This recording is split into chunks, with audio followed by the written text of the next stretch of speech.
Here with us in the city of audio. This is Audiopolis.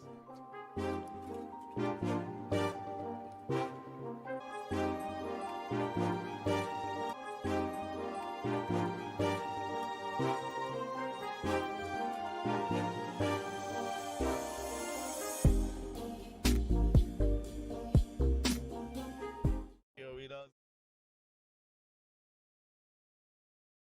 Welcome to Audiopolis. It's Audiopolis Live, powered by Digit Sound. It's a pleasure to have you here with us. This is our second edition, of course, this year. I welcome everyone who has something to do with live sound. You preach, you sing, you play the instrument, you whatever you do with your voice. I think you're in the right place, um, in the city of audio, where everything we talk about everything audio. This show is meant to um, give you a lot of education on the audiovisual industry. My name is Gboyega Ogunubi, and I am so glad to have you here join us. Before we um, leave this point, I'd like to introduce a very important personality that some of you should have known in the audiovisual industry. A sound engineer par excellence, audio consultant, sound reinforcement geek, everything. Please welcome with me His Majesty. You know, when you say somebody is a don, it's not a small thing. Please welcome with me Don Zenith. Yeah, thank you, sir. Good You, afternoon. you are welcome, Zenith. How do you tell us? How do you describe yourself? Maybe I didn't do a very Yeah, no, you did. a very good job on that. I've forgotten. You are my mentor from day one. Now, Please so don't let's there's not no let's way. not do this. Let's not do this here. There's no way you can make mistakes about that. I first of all, I thank you for having me. I thank you for this opportunity, and I say good afternoon once again. Yeah, my name is Don Zenith, but real names Ifeanyi Exactly. Peter Obi. Exactly. If you don't hear Amo. Another names. Peter will be there here. If I Peter will be. Those are in fact, since the last election, I don't like calling my full names because so if I'm Peter will be the real name, but Don Zenith, my nickname, and that one has taken over my. Fantastic. You're welcome on this show. Sir. Maybe I should ask, how is your experience? How will you say, how many years experience? How have you been in this life, life of audio? Yeah, I started this journey in a way of apprenticeship, in 2003. 2003. So this is roughly 20 something years. Oh wow, You understand? I started fantastic, as an apprentice, for 5 years. Went back to school. While fantastic. still doing it, and then back, still here today. Great, great, lovely. All right, so I mean, it's a very I am very very at home today. I know that we would be speaking a lot of audio jargons, but those who know, you know. Today's topic, it's about uh, EQing, equalizer, mixing, whether to cut or to boost, cutting and boosting of the graphic equalizer, or say your mix, cutting and boosting your mix. Of course, I'm sure that every sound engineer will find this very interesting. So maybe we'll need to know those who are team cut and team boost. Holler me on the comment section if you are team cut or team boost. If you are the engineer that always like cutting, or the engineer that always like boosting, or there's another team. There should be another team of team Team flat. flat. Everything flat, everything flat. You know what you know what we mean. So that's the topic today, and I like you to like join us in this topic. I think it's going to be really really interesting for the tech engineers out there. Let's just discuss, when do we need to cut? When do we need to boost? What does even the term cutting and boosting mean? Maybe I should start from that question. Don, what does it mean when we say cut and when we say boost? What does it mean? Well, as regards to EQing, what it means is, to take out frequencies probably you don't need in your mix. You know, That's to yeah, in your EQ, to take out frequencies, to knock out frequencies. You understand that we may not need in our mix. yes. And in some parts, or for some different things, you need to boost. That's why I wanted to start by saying that you know I over the years I've built this ideology of you understanding your gear. And then I also have been raised with the ideology that there is no one approach to sound. There are over 1,000 ways to approach sound. Of But achieving still, the same thing. yes, but still, there are some things that are fundamental that you may not miss. It's just like building a house and without the foundation. The fundamental is the foundation. Whether you want to do your window first or you want to do, there are some things you can play around with, but Right. there are some things that are fundamental. Right. So having said that, I don't know if I should answer the question about the cut and the boost now. Yes, I mean, I want to know. I want us to Yeah. define what we mean by cutting and boosting. What does it mean to cut and to boost? Yeah, it's simple. Like I earlier said, is taking out frequencies or boosting frequencies that we may need at a different point in time. At different point Exactly. in time. So Yeah. when you boost, you are adding. Yeah. When you cut, you are subtracting. Yeah. You are Sometimes when you cut, you are technically boosting. Yeah, That's when another, when that's another dangerous thing. yeah, But yeah. I'm going to explain. Yeah, I'm going to explain.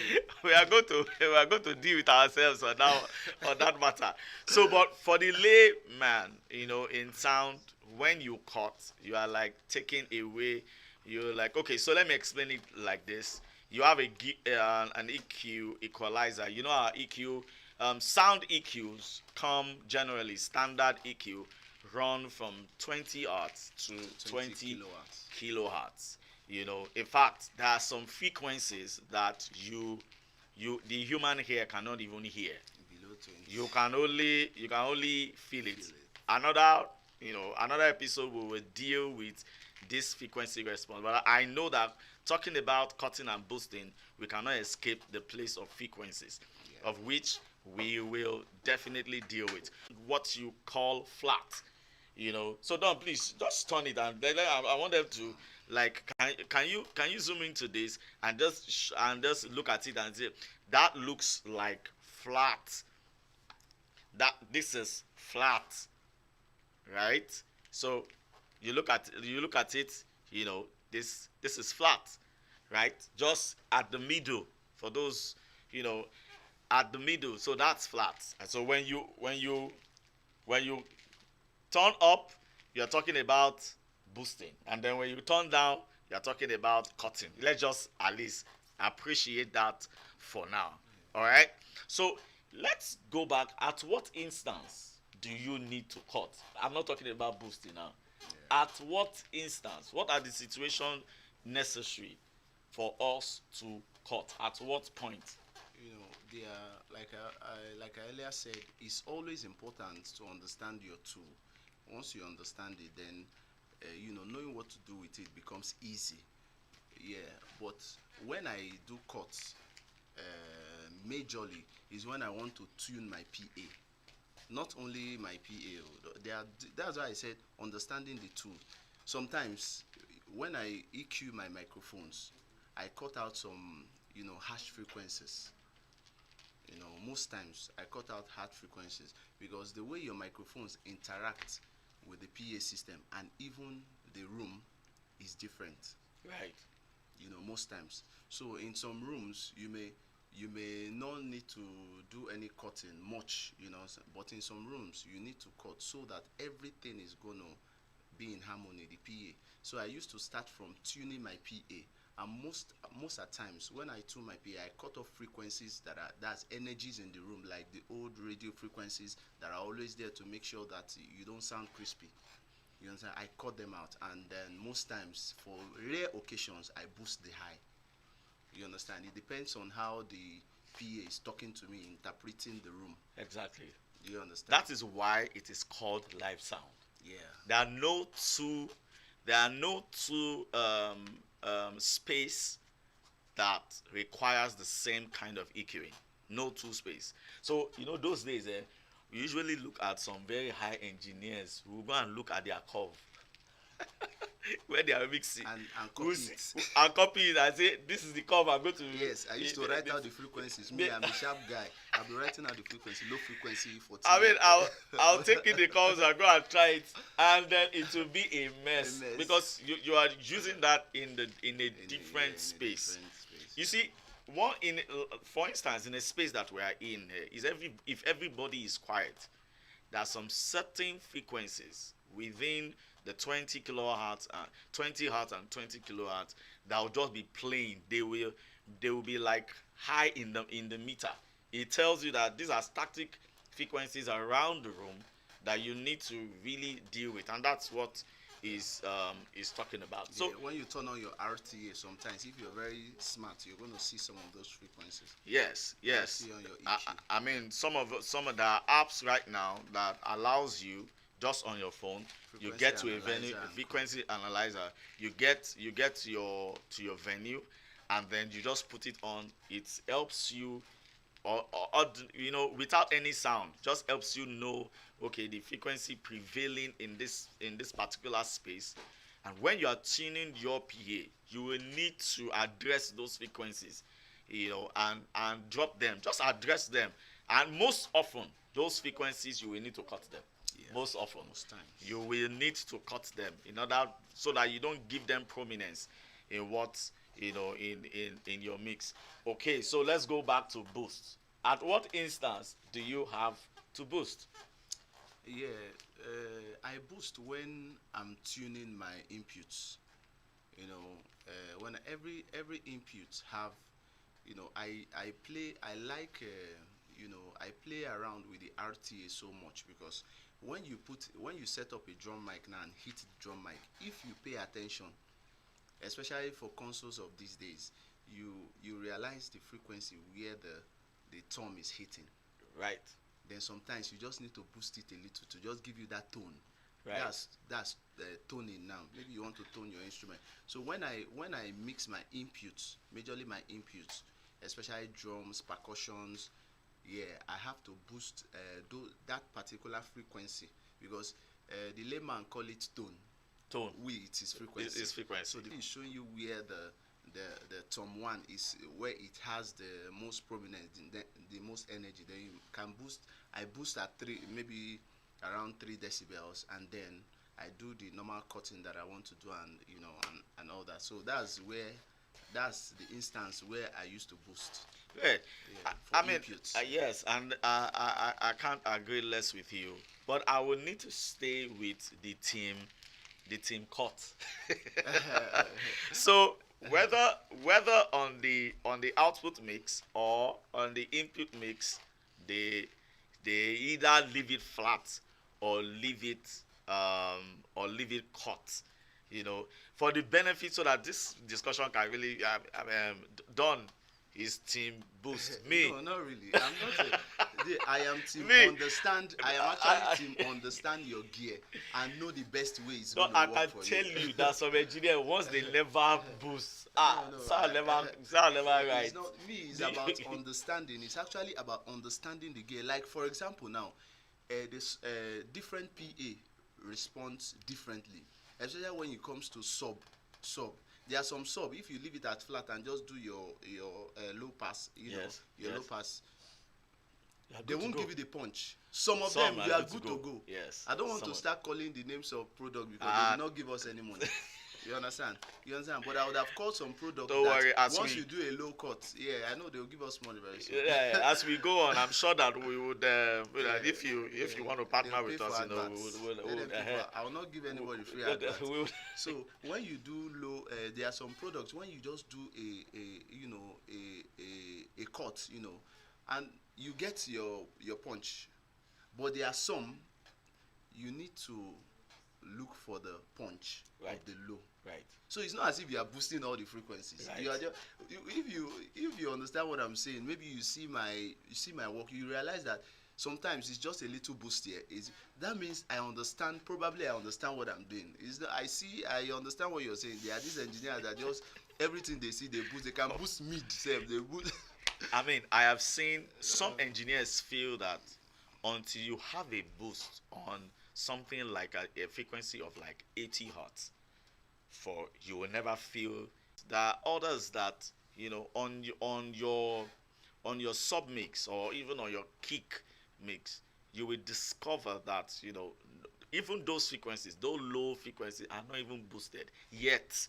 You have solid punch, solid kick, and I can tell you some of the secrets behind this.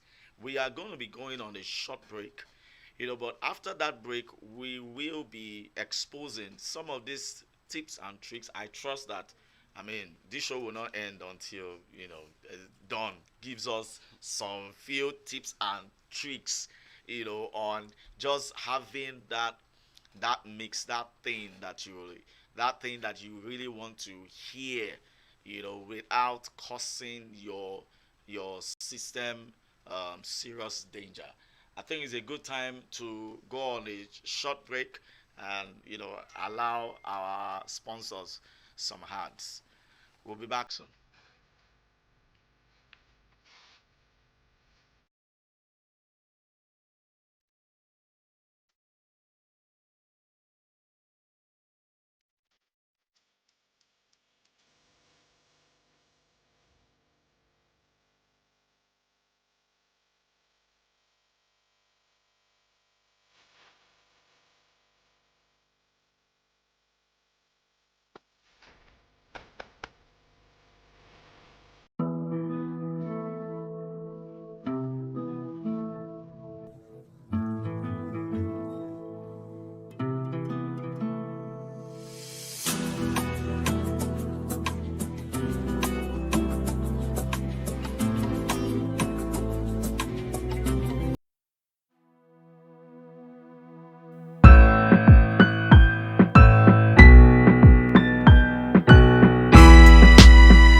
Jump it up again.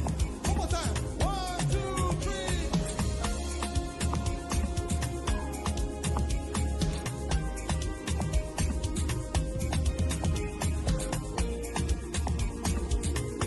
Make it loud. Hands up. One, two, three. Hey, I have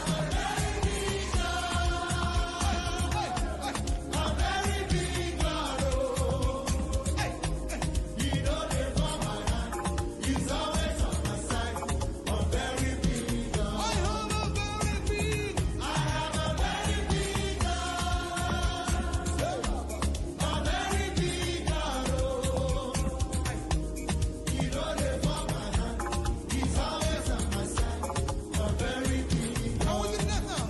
Hey, one, two, three.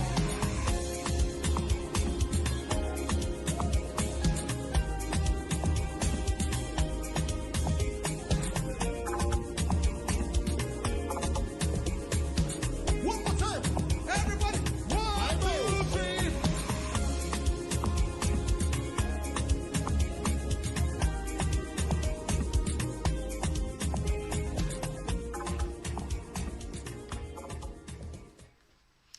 Yeah, you are welcome.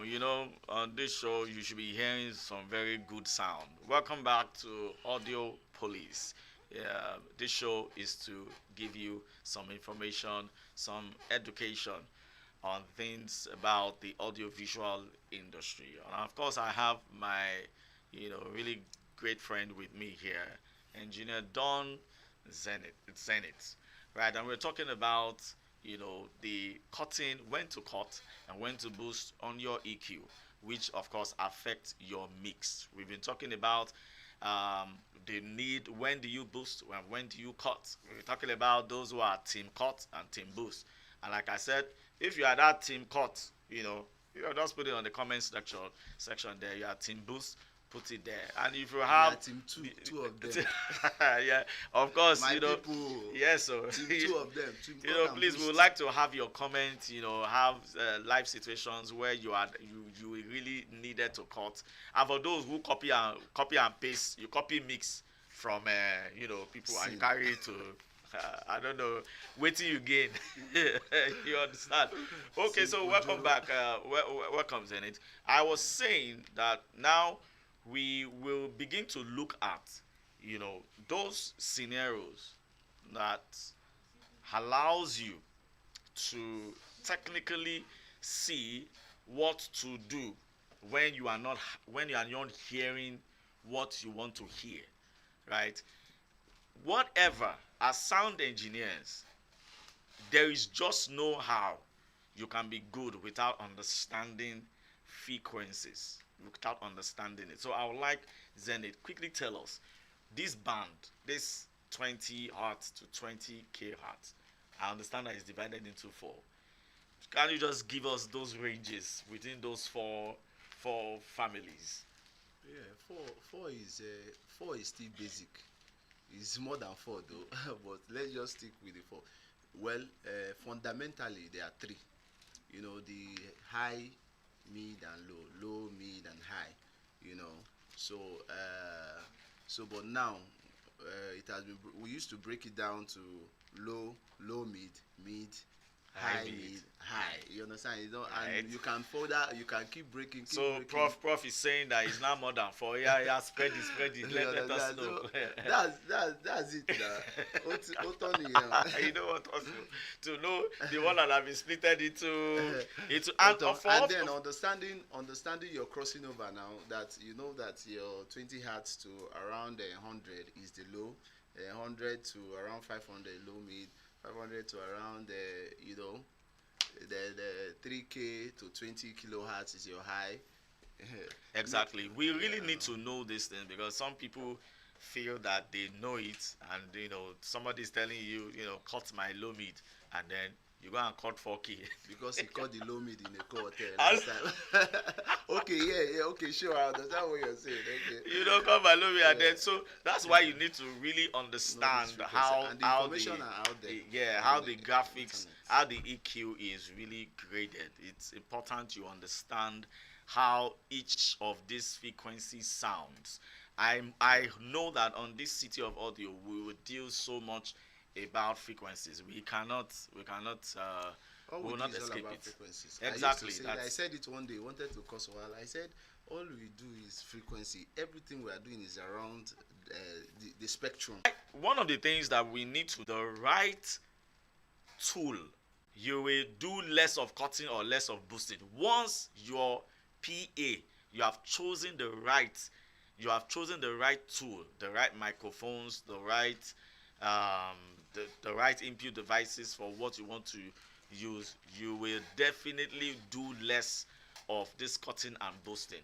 What you will now be doing, like Zenith has spoken about, is understanding the room acoustics and then tuning your PA to that effect. I mean, if you have installed sound for a church, for instance, it's expected that you have done the church room acoustics, and you have tuned the PA. And let me let you know, PA in the morning service is different from VG service. You will need to understand how that space works in the morning, in the noontime, and in the evening time. And it's all right if you have scenes that are already preset for your morning, for services that happen in the morning, services that happen in the afternoon and services that are happening in the night. Full hall, You- half hall, exactly. You will need such, such half scenes. capacity, full Right. capacity. So, I mean, then we need to take it further and begin to show some illustrations right here on, okay, I have a very stubborn mic, or I have a particular instrument and I want to mix. I don't want to put you on any spot now. But I know people want to say, how do you do kick? How do you do? It's But fine. let's just Anyone talk that about don't the know, I'll go and microphone. I'll go and ask my guys at the top and come back. Give us your experience on what you have done when you discover that um, a particular mic or a particular person is not sounding right. What are these tips and quick tricks that you can do to just ensure that, okay, a mix is good? Okay. At what point do you have to begin to, because I don't want us to deal with anything. I know there are plugins, compressors, limiters, gates, and all that, but this time around we're talking about the graphic EQ using your equalizer. I have one point, but I want Zenith to share with us Okay. those instances for us to Well, deploy the maybe EQs. I'm not sure I'm the right person to answer that question because I'm a proactive person. Do you understand? So before any of this kind of thing will happen, like for example, I don't go out with one drum kit, because I understand that each microphone has its own frequency response, and I don't know the type of drums you're coming with on set. So I want to have options. Please note frequency response. Yes, Frequency every response. microphone has Every Every microphone has has its own frequency every response. speaker also has it. Every speakers also have it. So for my inputs, I just make sure that I have I have I have options. I have options so that once this one does not work, there are some kick mic you put on some drums and they will not give you the muffle you want. You understand? If I try to use the EQ, to play around the low area to look for the punch for the mic now. Yes. See, for the mic now, The it's mic, not about the PA. exactly. The You mic is understand? saying that what you are dialing it to me, I yes, can't release cannot, it. Yeah, so it can't take the pressure. So I have to just switch the mic. It still happened that one of the last projects that we did. So that is how first of all I gear up for event. It's about using the right tool. Yes, the right tool. Yeah. That you're invited to come and do a sound job and you're not bringing the sound reinforcement does not mean you go there empty-handed.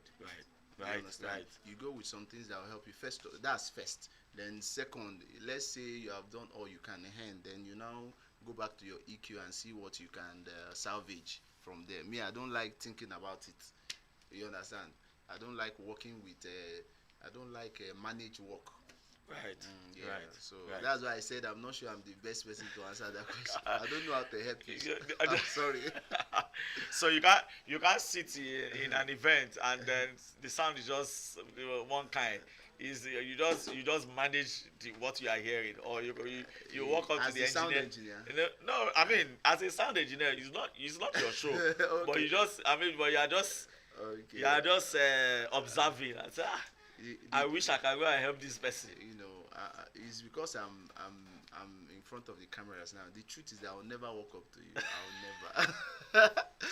I'll never. That's well, carry your load. I'll never walk up to you. I'll just believe that because we all grow. Because there was a point in time too when I was at that stage of sound engineering. So I believe I'll just allow you grow.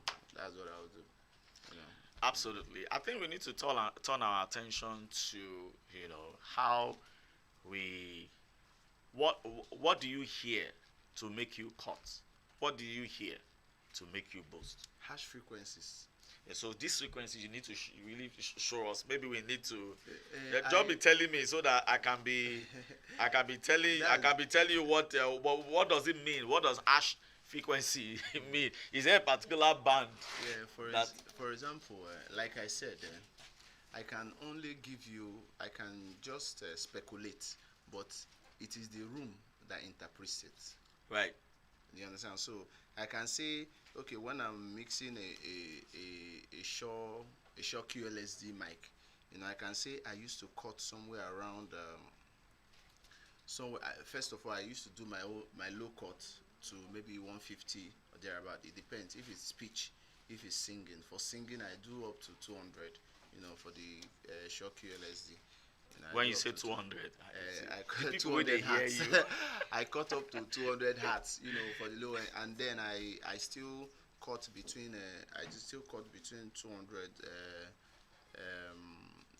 between 300 to 400 a little bit to just remove the pop, the pop in the mic, Right. Right. and then some of the high cut that I do are for feedbacks.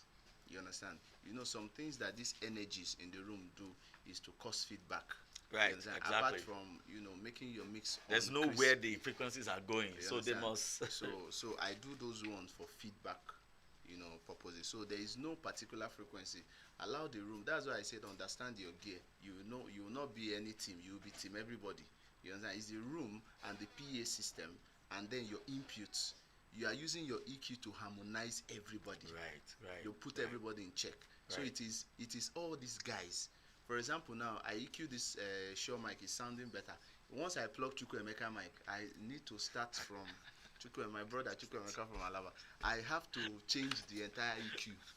Right. Do you understand? I have to start from. So do you understand? So it's these three things: your input, your output, and then your EQ, your room self. Your room, Exactly. they are the ones determined.